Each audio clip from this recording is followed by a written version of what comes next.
Indore collector कार्यालय में हर मंगलवार की तरह इस मंगलवार को भी जन सुनवाई आयोजित की गई, जिसमें कलेक्टर आशीष सिंह ने आवेदकों की समस्याएं सुनी और उनके त्वरित समाधान के निर्देश भी दिए। आपको बता दें कि इस जन सुनवाई में जमीन विवाद, राजस्व संबंधी मामले, घरेलू विवाद और महिलाओं की शिकायतों सहित विभिन्न प्रकार की समस्याएं सामने आई।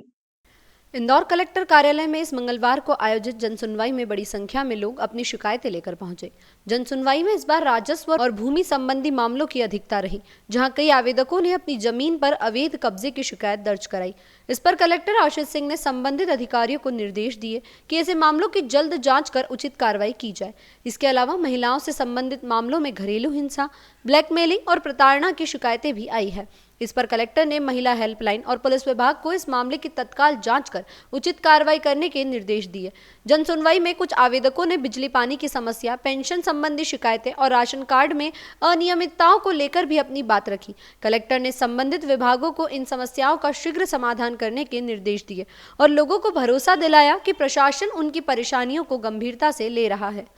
मैंने अभी इनको आवेदन दिया है कलेक्टर साहब को। कलेक्टर साहब ने बोला कि मैं देता हूँ, ये बोल दिए हैं। उसके बाद हम आ गए हैं इधर, लेकिन सुनील शर्मा और अनिल शर्मा इम्पैक्ट ट्रेवल्स वाला हमारा हिसाब नहीं कर रहा है। 2020 से लेकर 2024 अगस्त तक के हमारा 18,10,550 रुपये लेना है उनसे। किस बात का आप? ये हमने गाड़ियाँ दी थी मार्केट से लेके कमीशन पे। हमने गाड़ी वालों को अपनी गाड़ी मोटर बेच के 6-6 गाड़ियाँ बेच के हमने पैसे दिए उनको, गाड़ी वालों को।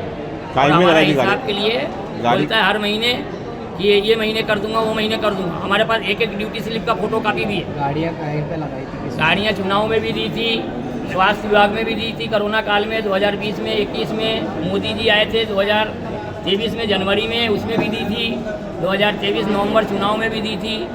कौन सी गाड़ी? और खुली इनोवा गाड़ियाँ तो हज़ारों गाड़ियाँ मैंने दी है। मेरे को एडवांस डीजल सब काट के 18,10,550 रुपया लेना आज तक के निकल रहा है।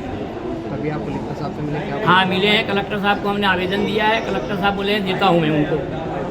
आप कलेक्टर साहब मिले? कलेक्टर साहब से पहले ही मिल चुके हैं कि आपने नहीं मिले? इससे पहले नहीं मिले हैं कलेक्टर साहब से, आज पहली बार मिले हम कलेक्टर साहब से। कलेक्टर साहब को आवेदन हमने दे दिया अपना। अब कलेक्टर साहब बोले कि हम देते हैं, आगे बढ़ाते हैं। आप बता रहे हैं कि आपने पहले जिसके पर आपने गाड़ी लगाई थी वो पैसा आपको दे चुके हैं? सुनील शर्मा, अनिल शर्मा के थ्रू हमने गाड़ी दी है यहाँ। कौन है सुनील शर्मा, अनिल शर्मा इम्पैक्ट ट्रेवल्स वाला है। हमने इम्पैक्ट ट्रेवल्स को गाड़ी दी थी और इम्पैक्ट ट्रेवल्स को कलेक्टर साहब के यहाँ से पैसे मिल चुके हैं। कितनी गाड़ियाँ लगी थी आपने? कितनी हमने गाड़ियाँ चुनाव में करीब 200 गाड़ियाँ दी थी। और किस काम के लिए? उसके बाद मोदी जी में भी 200-250 गाड़ियाँ दी थी। ये सब यहीं प्रोटोकॉल में गाड़ियाँ लगी है।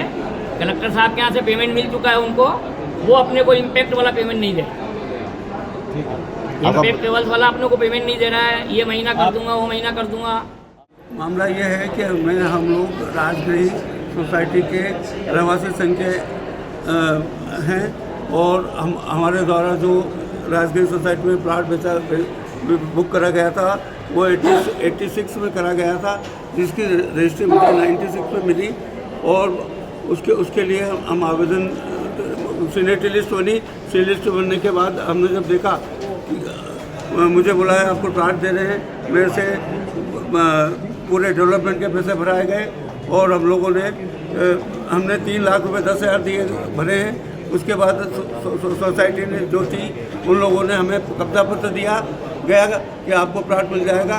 इसके बाद अभी जो प्रशासक है उसके द्वारा चुनाव हुए नहीं है, नए चुनाव होना है, तो उन्होंने जो लिस्ट भेजी है वो बोगस है।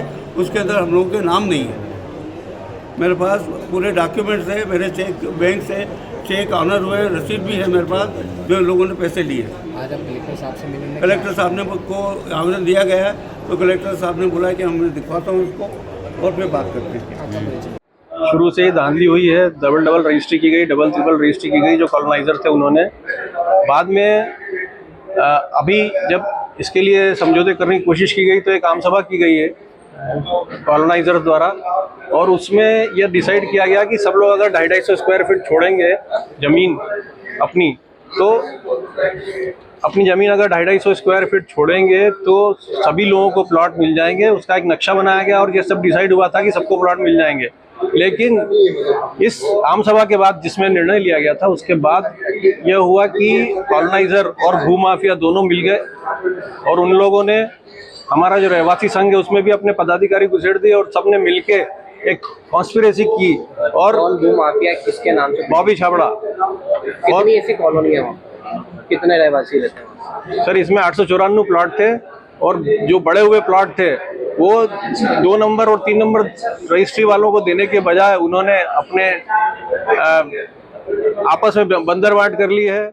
हमारी ना दुकान को पहले अतिक्रमण बोल के तोड़वा दिया, बोला कि नगर निगम का बोले जोन बनेगा और खुद अपनी दुकान बना रहा है और वहाँ कुछ ना कुछ है ना कार्यक्रम उनका चल ही रहा है, कुछ कुछ बना रहे हैं, वो रोक नहीं रहे उसको। हम है ना मंदोला जी के पास भी गए थे और उनने बोला कि आप जाओ अपनी दुकान बनाओ, आपको कोई नहीं रोकेगा। और फिर उनने ना जेडो को भी पत्र दिया था कि जाओ इनकी दुकान का निराकरण करो। और जेडो भैया बोल रहे कि हमारी नहीं बन रही। उनने पार्षद जी को फोन भी लगाया कि इनकी दुकान इनको दे दो, ये लेडीज रो रही है, लेकिन उनने भी अभी है ना कोई कार्रवाई नहीं करी। अब मैं ना यहाँ आई हूँ कलेक्टर साहब के यहाँ पे कि मुझे भाई इंसाफ दिलाओ, मैं क्या करूँ। मेरी 15 साल से थी भैया दुकान, वो सारी नगर निगम गई थी ना, मैं आवेदन सब दूर लगा दिया और अभी यहाँ पे आई हूँ कि कोई तो मुझे इस चीज से मदद करे, मैं क्या करूँ। 15 साल हो गए वहाँ पे रहते रहते। उस मैंने आयात निगम को दिया और पुलिस आयुक्त को दिया, सीएम साहब को दिया, संजय राधा किशन जायसवाल और उनके लड़के ना मासूम जायसवाल, वो भी है ना इसमें बहुत टांग अड़ा रहे। उनने ना बहुत सारी जगहों को कब्जा करके रखे, बहुत सारी फैक्ट्रियां वगैरह सब है ना ऐसी हड़प रखी है। अभी जब हमको मालूम पड़ा कि ये कुछ काम कर रहे, जब हमने मतलब इस पे कार्रवाई की कि अब बताओ अगर ऐसे गरीबों का ले लेंगे तो इनने क्या करा, पीछे ना 10 दुकानें बना दी जो सबकी टूटी हुई है और वहाँ पे ना खुद ने इनकी दुकान उन बेच रहे। और हम गए कि हमको भी दे दो, जब हमारा टूटा है तो हमको क्यों नहीं दी, सबको दी और हमको क्यों नहीं दी। तो बोले हाँ दूंगा, पीछे दूंगा, आगे दूंगा। 10 दिन 15 दिन हो गए, 4 महीने हो गए हमको घूमते और वो कुछ देने के लिए तैयार नहीं है। यहाँ तक कि पैसे ले लिए उनने हमसे 70,000 रुपए। सावेर रोड बाणगंगा थाने के जो आगे माडन चौराहा पड़ता है ना। जन सुनवाई में मौजूद अधिकारियों ने बताया कि प्रत्येक मंगलवार को इस तरह की जन सुनवाई आयोजित की जाती है ताकि आम जन की समस्याओं को सुना जा सके और उनका त्वरित निराकरण किया जा सके। कलेक्टर ने स्पष्ट किया कि किसी भी प्रकार की लापरवाही बर्दाश्त नहीं की जाएगी और प्रशासन जनता के हित में पूरी तरह से कार्य करने के लिए प्रतिबद्ध है। जन सुनवाई के दौरान कई बुजुर्ग, महिलाएं और किसान भी अपनी समस्या लेकर पहुंचे थे। कुछ मामलों का मौके पर ही समाधान कर दिया गया, जबकि कुछ मामलों के लिए संबंधित विभागों को निर्देशित किया गया कि वे जल्द से जल्द रिपोर्ट प्रस्तुत करें और समाधान करें। इंदौर कलेक्टर आशीष सिंह ने कहा कि प्रशासन जनता के साथ है और उनकी हर समस्या का समाधान करने के लिए पूरी तरह से प्रयासरत है। जी हाँ, देखिए इसमें जो नियम है वो ये है कि अगर 50% की विकलांगता है तो 1 घंटे एक्स्ट्रा समय मिलता है। और वो MB खालसा कॉलेज का स्टूडेंट था, तो MB खालसा के प्रिंसिपल से, DAVV के रजिस्ट्रार से और जो एग्ज़ाम कंट्रोलर हैं उन तीनों लोगों से बात करके उसकी समस्या का निराकरण किया गया है। उसको 1 घंटा एक्स्ट्रा दिया जाएगा। देखिए बिलावली तालाब पे विगत 3-4 महीने पहले हमको अवैध अतिक्रमण की और निर्माण की सूचना मिली थी, तो उस समय करीब 15-20 स्ट्रक्चर्स हमारे द्वारा हटाए गए थे। अगर भविष्य में फिर से ऐसी कोई सूचना प्राप्त होगी तो हमारे द्वारा कड़ी कार्रवाई की जाएगी। किसी भी हालत में, चाहे तालाब हो, ग्रीन बेल्ट हो या कोई भी एरिया हो, अगर अवैध निर्माण हो रहा है तो उसको तोड़ने की कार्रवाई की जाएगी। और देखिए कल होलकर साइंस के प्राचार्य के द्वारा ये शिकायत की गई थी कि कुछ विषय को लेकर कुछ छात्रों के द्वारा उनके ऑफिस के बाहर प्रदर्शन किया गया और उनको जब वो लोग ऑफिस में थे प्रिंसिपल वगैरह, तो ऑफिस को बंद भी किया गया। निश्चित रूप से बहुत गंभीर घटना है। ADM श्री राजेंद्र रघुवंशी जी को इसकी जांच दी गई है और आज शाम तक ही उनसे रिपोर्ट प्राप्त की जाएगी। उसके आधार पर जो भी उसमें तथ्य आएंगे उसके आधार पर कड़ी कार्रवाई की जाएगी। निश्चित रूप से इस प्रकार की घटनाएं नहीं होनी चाहिए और भविष्य में ऐसी पुनरावृत्ति न हो उसके लिए भी प्रयास की जाएगी। इंदौर से द नेशन टाइम की रिपोर्ट।